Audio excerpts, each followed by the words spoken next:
ಸ್ವಾಮಿ ಕೊರಗಜ್ಜ. ಓಂ ನಮೋ ಭಗವತೆ ವಾಸುದೇವಾಯ. ನಿಮ್ಮ ಜೀವನದಲ್ಲಿ ಏನಾಗ್ತಾ ಉಂಟು? ಅಂದರೆ ನೀವು ಇವಾಗ ಅತಿಯಾಗಿ ಪ್ರೀತಿ ಮಾಡುವಂತಹ ವ್ಯಕ್ತಿ ನಿಮ್ಮ ಬಗ್ಗೆ ಏನು ಆಲೋಚನೆ ಮಾಡ್ತಾ ಇದ್ದಾರೆ? ಅದು ನಿಮ್ಮ ಹುಡುಗ ಇರ್ಬೋದು, ಹುಡುಗಿ ಇರ್ಬೋದು, ಫ್ರೆಂಡ್ ಇರ್ಬೋದು, ಹಸ್ಬೆಂಡ್ ಇರ್ಬೋದು, ವೈಫ್ ಇರ್ಬೋದು, ಅಥವಾ ನಿಮ್ಮಿಬ್ಬರ ಮಧ್ಯೆ ಏನೇ ಒಂದು ಸಂಬಂಧ ಇರ್ಬೋದು. ಆ ವ್ಯಕ್ತಿ ನಿಮ್ಮ ಬಗ್ಗೆ ಏನು ಆಲೋಚನೆ ಮಾಡ್ತಾ ಇದ್ದಾರೆ? ಕರೆಂಟ್ ಮೂಮೆಂಟಲ್ಲಿ ಅವರು ನಿಮ್ಮಿಂದ ದೂರ ಇರ್ಬೋದು, ಅಥವಾ ಸಪ್ರೇಷನಲ್ಲಿ ಇರ್ಬೋದು, ನಿಮ್ಮನ್ನು ಅವಾಯ್ಡ್ ಮಾಡ್ತಾ ಇರ್ಬೋದು, ಅಥವಾ ನಿಮ್ಮ ಜೊತೆ ಇರ್ಬೋದು, ಬಟ್ ಮುಂಚಿನ ಥರ ರಿಲೇಷನ್ಶಿಪ್ ಚೆನ್ನಾಗಿಲ್ಲ. ಸೊ ಕಮಿಟ್ಮೆಂಟ್ ಕೊಡ್ತಾ ಇಲ್ಲ, ಹೇಳಿದ ಒಂದು ಮಾತು ಕೇಳ್ತಾ ಇಲ್ಲ. ಏನಕ್ಕೆ ಇವರು ಹೀಗೆ?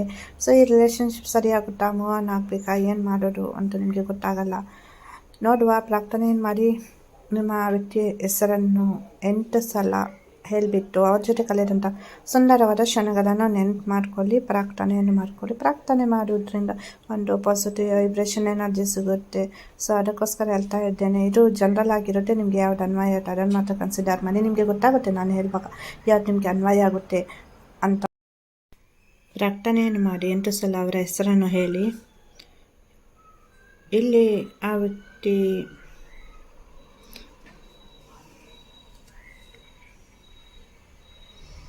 ಅಂದರೆ ಇಲ್ಲಿ ಒಂದು ಬದಲಾವಣೆಯನ್ನು ನೋಡ್ತಾ ಇದ್ದೀರಾ. ಅಂದರೆ ಆ ವ್ಯಕ್ತಿ ಬದಲಾಗಿದ್ದಾರೆ, ಮುಂಚಿನ ಥರ ಆ ವ್ಯಕ್ತಿ ಇಲ್ಲ. ಏನಕ್ಕಂದರೆ ಇಲ್ಲಿ ನಿಮ್ಮ ಮನಸ್ಸಿಗೆ ಅವರು ನೋವು ಕೊಡಬೇಕು ಅಂತವೇ ಕೆಲವೊಂದು ಸಲ ಮಾತನಾಡ್ತಾ ಇದ್ದಾರೆ.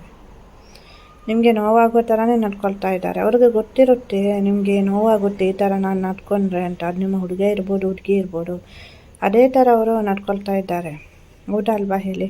ಇದು ಮೇಯ್ನಾಗಿ ನಿಮ್ಮ ರಿಲೇಷನ್ಶಿಪ್ಪಲ್ಲಿ ತುಂಬ ನಿಮಗೆ ಇದು ನೋವು ಕೊಡ್ತಾ ಉಂಟು. ಅಂದರೆ ಇವಾಗ ಒಬ್ಬ ವ್ಯಕ್ತಿ ಪ್ರೀತಿ ಮಾಡಿರ್ತಾರೆ, ಅಥವಾ ಏನೋ ಒಂದು ಸಂಬಂಧ ಇರುತ್ತೆ, ಫ್ರೆಂಡ್ಶಿಪ್ ಇರುತ್ತೆ, ಅಲ್ಲಿ ಎದುರಿನವರಿಗೆ ನೋವಾಗುತ್ತೆ. ಅಂದರೆ ನಾವು ಅಲ್ಲಿ ಅವರಿಗೆ ನೋವು ಮಾಡಲ್ಲ, ಆದರೆ ಈ ವ್ಯಕ್ತಿ ನಿಮಗೆ ನೋವು ಮಾಡ್ತಾ ಇದ್ದಾರೆ. ಅದು ಗೊತ್ತಿಟ್ಟು ಕೂಡ ಕೆಲವೊಂದು ಸಲ ಜಾಸ್ತಿ ಅವರು ನಿಮಗೆ ನೋವು ಮಾಡ್ತಾರೆ. ಎಲ್ಲ ಒಂದು ಕಡೆ ಈ ವ್ಯಕ್ತಿ ಬದಲಾಗಿದ್ದಾರೆ ಸಂಪೂರ್ಣವಾಗಿ ಅಂತ ನಿಮಗೆ ಅನಿಸುತ್ತೆ. ಹೌದಾ ಅಲ್ವಾ ಹೇಳಿ? ಇಲ್ಲಿ ಅವರ ಲೈಫಲ್ಲಿ ಅಡೆತಡೆಗಳುಂಟು, ಸಮಸ್ಯೆ ಉಂಟು. ಹಾಗಂತ ಎಲ್ಲದಕ್ಕೂ ನೀವೇ ಕಾರಣ ಅಂತ ಅವರು ಹೇಳಲಿಲ್ಲ ಅಂದ್ರೂ ಎಲ್ಲೋ ಒಂದು ಕಡೆ ಮನಸ್ಸಿನಲ್ಲಿ ಅಂದ್ಕೊಳ್ತಾರೆ. ಸೊ ಇದೇನಾಗ್ತಾ ಉಂಟು, ಎಲ್ಲ ಟೆನ್ಷನ್ ನನಗೆ. ಅದರ ಮಧ್ಯದಲ್ಲಿ ಇವರದ್ದೊಂದು ಕಿರಿಕಿರಿ, ಇವಳೊಂದು ತಲೆ ತಿಂತಾಳೆ, ಇವನೊಬ್ಬ ತಲೆ ತಿಂತಾನೆ ನಂದು, ಆ ಥರ ಮನಸ್ಥಿತಿ, ಆ ಥರ ಅಂದ್ಕೊಳ್ತಾರೆ ಅವರು. ಅಂದರೆ ತುಂಬ ಚೆನ್ನಾಗಿದ್ದಂತಹ ರಿಲೇಷನ್ಶಿಪ್ ಇದು. ಅಂದರೆ ಇತ್ತೀಚೆಗೆ ತುಂಬ ಇದು ಸಮಸ್ಯೆ ಉಂಟಾಗಿದೆ. ಕೆಲವರಿಗೆ ಲಾಸ್ಟ್ 1 ಇಯರಿಂದ ತುಂಬ ಸಮಸ್ಯೆ ಆಗ್ತಾ ಉಂಟು ಈ ರಿಲೇಷನ್ಶಿಪ್ಪಲ್ಲಿ. ಏನು ನನ್ನನ್ನೇ ಪರೀಕ್ಷೆ ಮಾಡ್ತಾ ಇದ್ದಾರಾ ದೇವರು, ಆ ಥರ ನೀವು ಅಂದ್ಕೊಳ್ತಾ ಇದ್ದೀರಾ. ಇತ್ತೀಚೆಗೆ ತುಂಬ ನೋವು ಅನುಭವಿಸ್ತಾ ಇದ್ದೀರಾ.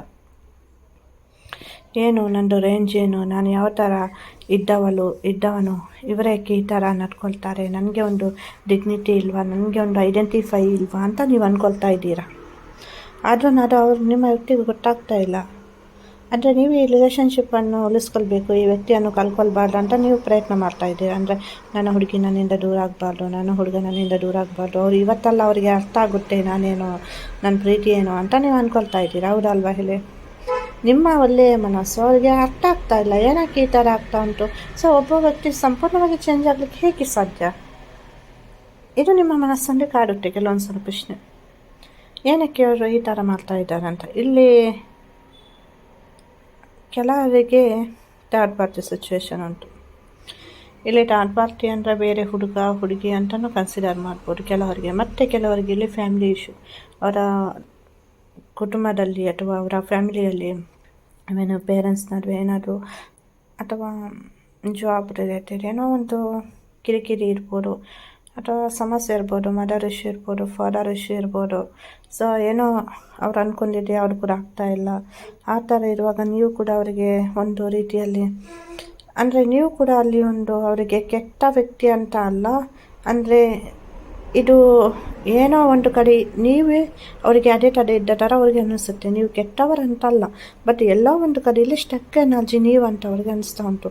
ಸೊ ಇವಾಗ ನಾವೆಲ್ಲೋ ಹೋಗ್ತಾ ಇರ್ತೇವೆ, ಸೊ ಮಿಡ್ಲಲ್ಲಿ ಯಾರಾದರೂ ಒಂದು ಕಲ್ಲು ಇಟ್ಟಿದ್ರೆ ವೆಹಿಕಲಲ್ಲಿ ನಾವು ಹೋಗ್ತಾ ಇರ್ತೇವೆ, ಸೊ ಅದನ್ನು ತೆಗಿಬೇಕಲ್ವ.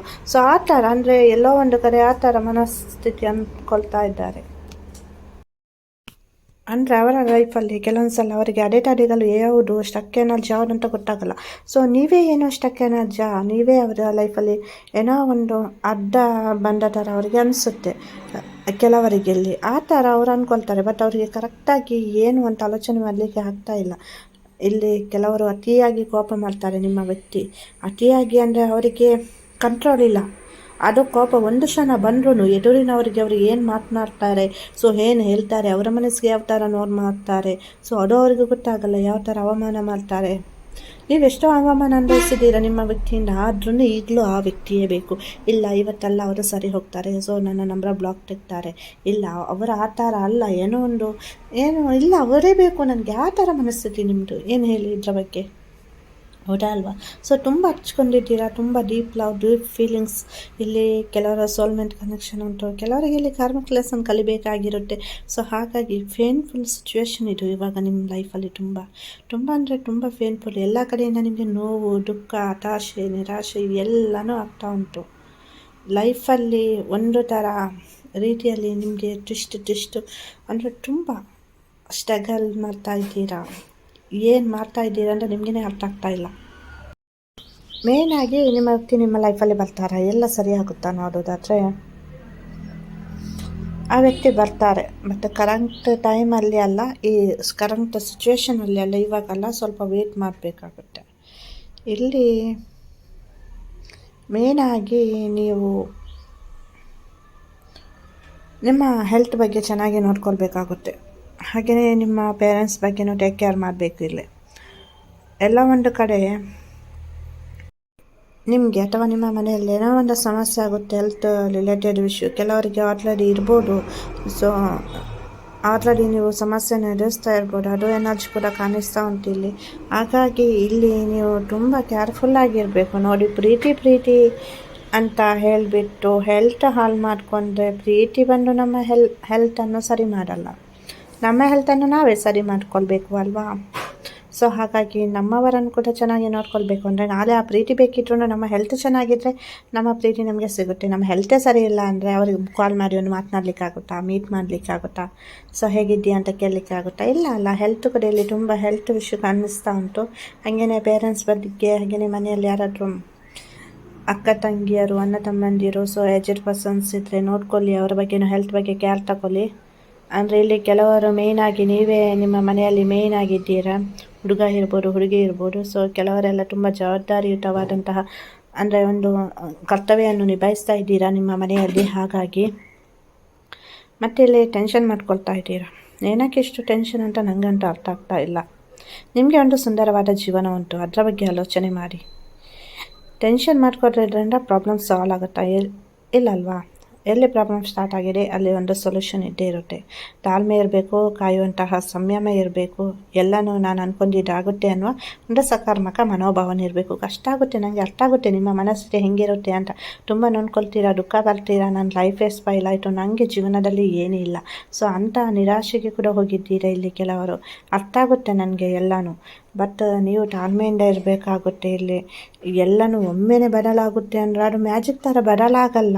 ಇವಾಗ ಮೂವಿಯಲ್ಲಿ ನೋಡಿ, ಒಮ್ಮೆಲೆ ಅದೆಲ್ಲ ಚೇಂಜ್ ಆದ ಥರ ಅನಿಸುತ್ತೆ ನಮಗೆ. ಎಲ್ಲ ಕ್ಲೈಮ್ಯಾಕ್ಸ್ಗೆ ಎಲ್ಲನೂ ಚೇಂಜ್ ಆಗುತ್ತೆ. ನಮಗೆ ಯಾವ ಥರ ಬೇಕು ಆ ಥರ ರಿಸಲ್ಟ್ ಬರುತ್ತೆ ಅಂದರೆ ಮೂವಿಯಲ್ಲಿ. ಬಟ್ ಲೈಫ್ ಯಾವತ್ತು ಸಿನಿಮಾದ ಥರ ಅಲ್ಲ ಜೀವನ.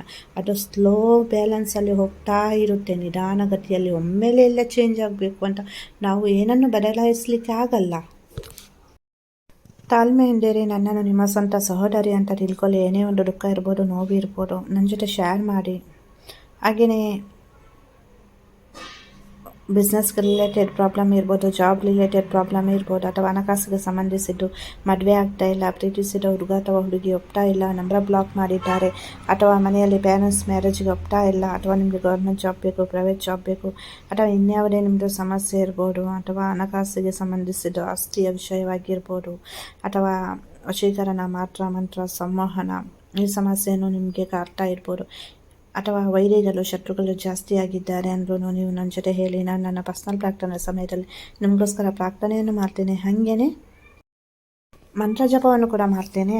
ಹಾಗೆಯೇ ಯಾವಾಗ ತಂತ್ರದ ಅಗತ್ಯ ಉಂಟು ಆವಾಗ ತಂತ್ರವನ್ನು ಕೂಡ ನಾನು ಮಾಡ್ತೇನೆ. ಅಂದರೆ ಇಲ್ಲಿ ಇವಾಗ ನಿಮ್ಮ ಸಮಸ್ಯೆ ಪರಿಹಾರ ಆಗೋದು ತುಂಬ ಮುಖ್ಯ. ಅಂದರೆ ಏನೇ ಒಂದು ವಿಷಯ ಇದ್ರೂ ನೀವು ನನ್ನ ಜೊತೆ ಹೇಳ್ಬೋದು.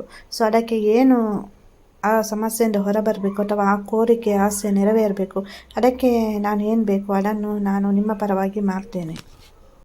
ಮತ್ತು ಈಗ ರಿಲೇಷನ್ಶಿಪ್ಪಲ್ಲಿ, ಪ್ರೀತಿಯಲ್ಲಿ ಅಥವಾ ಮದುವೆ ಆಗ್ತಾ ಇಲ್ಲ, ತುಂಬ ಟೈಮ್ನಿಂದ ಹುಡುಗ ಸಿಗ್ತಾ ಇಲ್ಲ, ಹುಡುಗಿ ಸಿಗ್ತಾ ಇಲ್ಲ, ನನಗೆ ಈ ಥರ ಜಾಬಲ್ಲಿ ಅವ್ರು ಬೇಕು, ಸೊ ನಮ್ಮದು ಡ್ರೀಮ್ ಬಾಯ್, ಡ್ರೀಮ್ ಗರ್ಲ್ ಈ ಥರ ಇರಬೇಕು, ಆ ಥರ ಎಲ್ಲ ಇದ್ದರೆ, ಅಥವಾ ನಿಮಗೆ ಮ್ಯಾರೇಜ್ಗೆ ಮನೆಯವರು ಒಪ್ತಾ ಇಲ್ಲ, ಸೊ ನಿಮಗೆ ಮಕ್ಕಳು ಕಾಲ್ ಮಾಡ್ತಾ ಇಲ್ಲ, ಅಥವಾ ನಿಮ್ಮ ಹುಡುಗ ಇರ್ಬೋದು, ಹುಡುಗಿ ಇರ್ಬೋದು, ನಿಮ್ಮನ್ನು ನೋಡಿದರೆ ಆಗಲ್ಲ, ಕಾಲ್ ಮಾಡ್ತಾ ಇಲ್ಲ, ಗಂಡ ಹೆಂಡತಿ ದೂರ ಆಗಿದ್ದಾರೆ, ಸೊ ಮನೆಗೆ ಬರ್ತಾ ಇಲ್ಲ, ಈ ಥರ ಸಮಸ್ಯೆ ಇದ್ದರೆ ನೀವು ಈ ಒಂದು ರೋಸ್ ಕ್ರಾಸ್ ಅನ್ನೋ ಬ್ರಾಸ್ಲೆಟ್ ಸಿಗುತ್ತೆ. ಇದನ್ನು ನೀವು ತಮ್ಮ ಎಡಗೈಗೆ, ಹೆಣ್ಮಕ್ಳು ಇರ್ಬೋದು ಗಂಡು ಮಕ್ಳು ಇರ್ಬೋದು, ತಮ್ಮ ಎಡಗೈಗೆ ಧರಿಸ್ಕೊಳ್ಬೇಕಾಗುತ್ತೆ. ಸೊ ಇದನ್ನು ಧರಿಸಿ ನೋಡಿ, ರಿಸಲ್ಟನ್ನು ನೋಡಿ. Within 24 ಅವರ್ಸಿಂದ 48 hours, 11 days, 7 days, 21 days, 48 days, ಜಾಸ್ತಿ ಅಂದರೆ ವಿದಿನ್ 3 ಮಂತಲ್ಲಿ ಎಲ್ಲ ಕ್ಲಿಯರ್ ಆಗುತ್ತೆ ಸಮಸ್ಯೆಗಳು. ಅಂದರೆ ಇದು love related, relationship related. Product ಲಿಂಕನ್ನು ನಾನು ಡಿಸ್ಕ್ರಿಪ್ಷನಲ್ಲಿ ಹಾಕಿರ್ತೇನೆ, ಹಾಗೆಯೇ ಪ್ರಾಡಕ್ಟನ್ನು ಟ್ಯಾಗ್ ಮಾಡಿರ್ತೇನೆ, ಯಾರಿಗಾರು ಬೇಕಿದ್ರೆ ನೋಡಿ. ಅಂದರೆ ಇದನ್ನು ಹಾಕಿದವರಿಗೆ ತುಂಬ ಒಳ್ಳೆಯದಾಗಿದೆ, ಅದಕ್ಕೋಸ್ಕರ ನಾನು ಹೇಳ್ತಾ ಇದ್ದೇನೆ, ಒಂದು ಟ್ರೈ ಮಾಡಿ ಇದನ್ನು ಹಾಕೊಳ್ಳಿ. ಸೊ ಇದರದ್ದು ರೇಟ್ ಬಂದುಬಿಟ್ಟು 190 to 200 ರೂಪೀಸ್, 250 ಒಳಗೆ ಇರುತ್ತೆ. ಸರ್ಟಿಫೈಡ್ ಕಂಪನಿಯದ್ದು ಲಿಂಕ್ ಹಾಕಿರ್ತೇನೆ, ನಾನೇನು ನನ್ನ ಕ್ಲೈಂಟ್ಸಿಗೆ ಪರ್ಚೇಸ್ ಮಾಡಿ ಕೊಟ್ಟಿದ್ದೇನೆ ಅದನ್ನೇ. ಮತ್ತು ಬೇರೆ ಏನಾದರೂ ನಿಮ್ಮದು ಸಮಸ್ಯೆ ಇದ್ರೂ ನನ್ನ ಜೊತೆ ಶೇರ್ ಮಾಡಿ. ನನ್ನ ನಿಮ್ಮ ಸ್ವಂತ ಸಹೋದರಿ ಅಂತ ತಿಳ್ಕೊಳ್ಳಿ. ವಿಡಿಯೋ ಇಷ್ಟ ಆದರೆ ಲೈಕ್ ಮಾಡಿ, ಶೇರ್ ಮಾಡಿ, ಹಾಗೆಯೇ ಸಬ್ಸ್ಕ್ರೈಬ್ ಮಾಡಿಲ್ಲ ಅಂದರೆ ಒಂದು ಸಬ್ಸ್ಕ್ರೈಬ್ ಮಾಡಿ. ಎಲ್ಲರಿಗೂ ಒಳ್ಳೆಯದಾಗಲಿ. ವಿಡಿಯೋ ನೋಡಿದ್ದಕ್ಕಾಗಿ ಧನ್ಯವಾದಗಳು. ಖುಷಿಯಾಗಿರಿ.